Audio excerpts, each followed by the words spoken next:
जी, अस्सलाम वालेकुम। एक दफ़ा फिर आपकी खिदमत में हाज़िर हैं। आज का जो है हमारा एक आसान और सिंपल सा टॉपिक है जिसका नाम है पेरिफेरल नर्वस सिस्टम। अब नर्वस सिस्टम इंसान के अंदर जो है हमने कहा था 2 तरह का नर्वस सिस्टम होता है, एक को हम सेंट्रल नर्वस सिस्टम कहते हैं, दूसरे को हम पेरिफेरल नर्वस सिस्टम कहते हैं। सेंट्रल नर्वस सिस्टम के अंदर 2 चीज़ें थीं, दिमाग और स्पाइनल कॉर्ड, मतलब ब्रेन और स्पाइनल कॉर्ड मौजूद थे। हमने पहले ब्रेन की बात की थी, उसके बाद स्पाइनल कॉर्ड की बात की थी।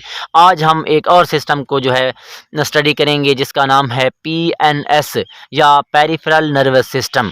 अब ये जो पेरिफेरल नर्वस सिस्टम है, ये सेंसरी और मोटर न्यूरॉन्स के नेटवर्क पर मुश्तमिल होता है।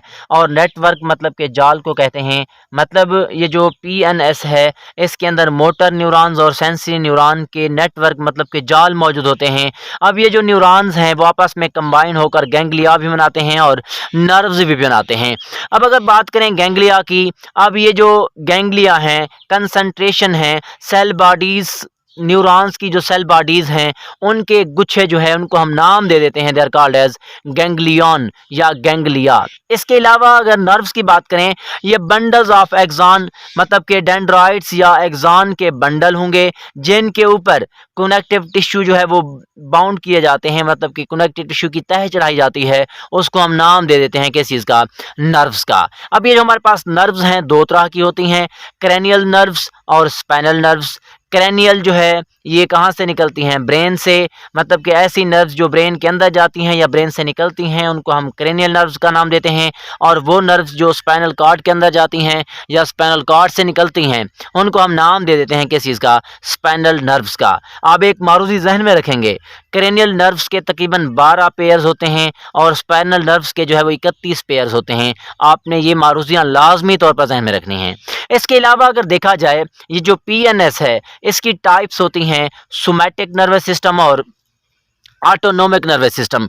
अब जितने भी वॉलेंट्री मूवमेंट हैं, जितनी भी ऐसी हरकत हैं जो हमारे कॉन्शियस कंट्रोल में होती हैं, उनको कंट्रोल करने के लिए जो चीज़ इन्वॉल्व होती है उसको हम क्या नाम देते हैं, सोमैटिक नर्वस सिस्टम। अब ऐसी चीज़ें जो इनवॉलेंट्री होती हैं, ऐसी मूवमेंट जो हमारे कंट्रोल में नहीं होती, उनको कंट्रोल करने के लिए जो है ऑटोनोमिक नर्वस सिस्टम इन्वॉल्व होता है। मतलब सोमैटिक नर्वस सिस्टम जो है, दीज मूवमेंट्स आर अंडर, मतलब कि ये जो मूवमेंट हैं वो किस चीज़ के अंडर कंट्रोल होंगी, सोमैटिक नर्वस सिस्टम के अंदर। और ये जो मतलब इनवॉलेंट्री मूवमेंट हैं वो किस चीज़ के कंट्रोल में होती हैं, सॉरी, ये जो कॉन्शियस कंट्रोल वाली चीज़ें हैं जो हमारे शऊर में होती हैं उनको कंट्रोल करने के लिए सोमैटिक नर्वस सिस्टम इस्तेमाल होता है। और जो हमारे कॉन्शियस कंट्रोल में नहीं होती, हमारे शऊर में नहीं होती, उनको कंट्रोल करने के लिए जो है ऑटोनोमिक नर्वस सिस्टम इस्तेमाल होता है। इसके अलावा अगर बात की जाए, ये वाली मूवमेंट हैं, मतलब कि वॉलेंट्री मूवमेंट, इनकी वजह क्या बनता है, मतलब कि स्केलेटल सिस्टम या स्केलेटल मसल्स जो हैं वो इन मूवमेंट का सबब बनते हैं। कौन सी मूवमेंट, जो क्या होती हैं, कॉन्शियस कंट्रोल में होती हैं। इसके बाद बात की जाए, ये जो मूवमेंट हैं जिनको हमने क्या नाम दिया हुआ है, अनकॉन्शियस मूवमेंट जो हमारे शऊर में नहीं होती, वो किस चीज़ की वजह से होती हैं, ऑर्गन्स की वजह से, ग्लैंड्स और स्मूथ मसल्स की मदद से।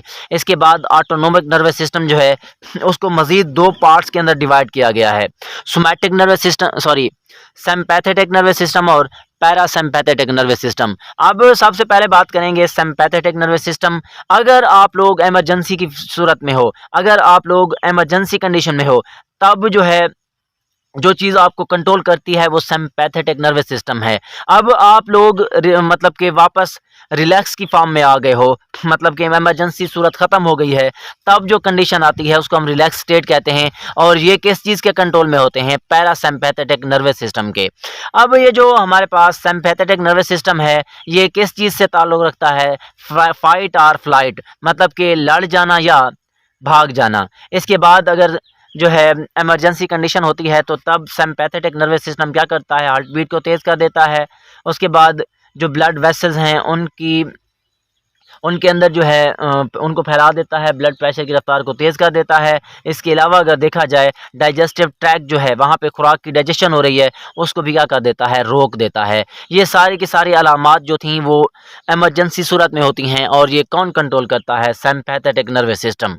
इसके बाद अगर देखा जाए पैरासिम्पैथेटिक नर्वस सिस्टम जो है ये प्रमोट करता है रिलैक्स स्टेट को, मतलब कि इमरजेंसी सूरत हाल जब ख़त्म हो जाती है तो उसके बाद जब हम दोबारा रिलैक्स होते हैं तो उसको कंट्रोल करने के लिए पैरासिम्पैथेटिक नर्वस सिस्टम इस्तेमाल होता है। अब ये कंट्रोल करता है प्यूपिल्स को, जो पहले फैल चुके थे अब उसको नॉर्मल कंडीशन तक लाएगा। प्रमोशन डाइजेशन ऑफ फूड, जो खुराक की डाइजेशन स्टॉप हो गई थी उसको फिर नॉर्मल पोजीशन की तरफ लाता है। And retards the heart beat, और जो हार्ट बीट तेज़ हो गई थी उसको भी क्या करता है, कंट्रोल में लाता है। अब इस तरह का जो है सिस्टम उसको हम क्या नाम देते हैं, पेरिफेरल नर्वस सिस्टम। तो एक आसान और सिंपल सा टॉपिक है, आप देख सकते हैं। आप इसी तरह लिखेंगे इंशाल्लाह आप लोगों के नंबर नहीं कटेंगे। और कोई भी इशू हो तो आप लोग कमेंट में जो है शेयर कर सकते हैं। ओके बेटा, अल्लाह हाफिज़।